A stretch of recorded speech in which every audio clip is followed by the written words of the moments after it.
वडोदरा से इस वक्त एक बड़ी खबर सामने आ रही है। दरअसल वडोदरा में बीएलओ की कामगिरी करने वाली 50 साल की एक महिला की अचानक ही मौत हो गई है।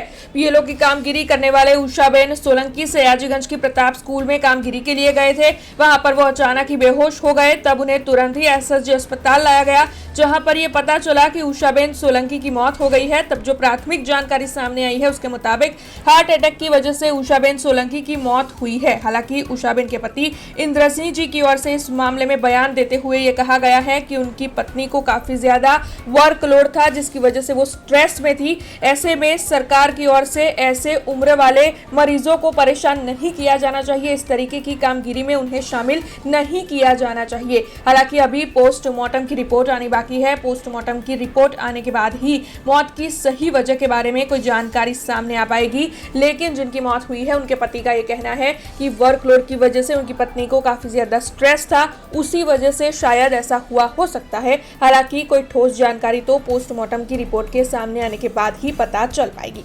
સુભાનપુરા રહીએ છીએ અમે અને પીડબ્લ્યુ ક્વાર્ટર્સમાં, એટલે ગોરવા આઈટીઆઈમાં મહિલા આઈટીઆઈમાં જોબ કરે છે.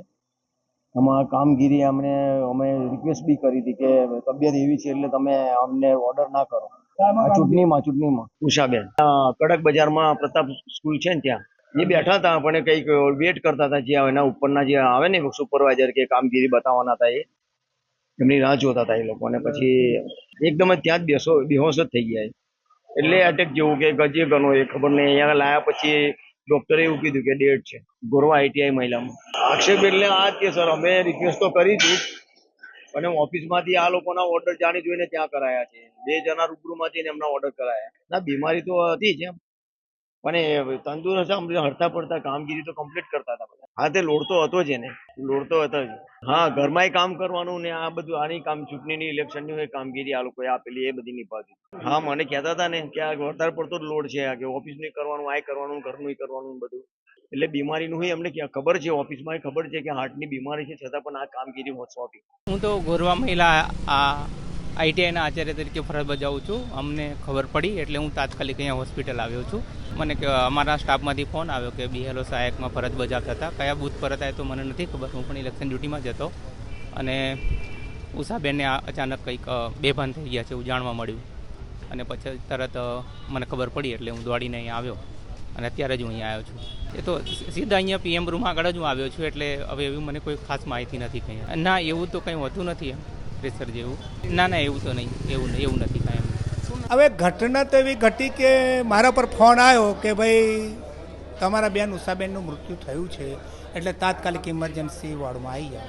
એટલે હું જે તે જગ્યા પરથી હું સીધો ઇમરજન્સી વોર્ડ ઉપર આવ્યો, અને જોતા એમનું ખરેખર મૃત્યુ થઈ ગયું હતું, અને પીએમ માટે ગાડી લઈ જઈ રહી છે. કામગીરીમાં તો એક જ છે, સરકારી તરીકે એ ગોરવા આઈટીઆઈની અંદર સરકારી નોકરી તરીકે ક્લાર્કમાં ફરજ બજાવતા હતા, અને એના અનુસંધાનની અંદર બી ત્યાંનો બી ભાર હોય છે, અને બહારની બીઓલો કે સરકારની બહારની બીજી બી કામગીરીથી એ પોતે વ્યસ્ત રહે છે.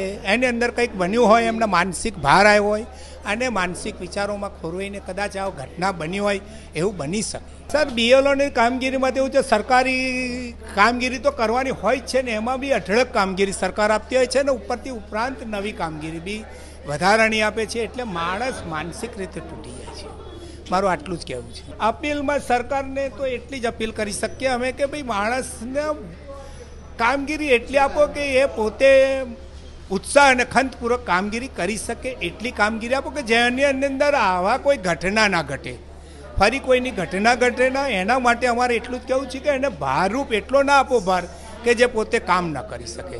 અને જો આવો જ ના આવો જો ભાર સરકાર આપતી જશે તો ખરેખર આ બનાવ તો અમારી બહેનનો બન્યો છે, પણ આનાથી બી ઘણા એવા બનાવો બનશે કે જે કંઈ પણ નહીં શકે ને સહી બી નહીં શકે. એવા માણસ આવી રીતે માનસિક રીતે તૂટી જશે ને આવા કંઈક બનાવ બનશે, એની પણ અમોને भय है।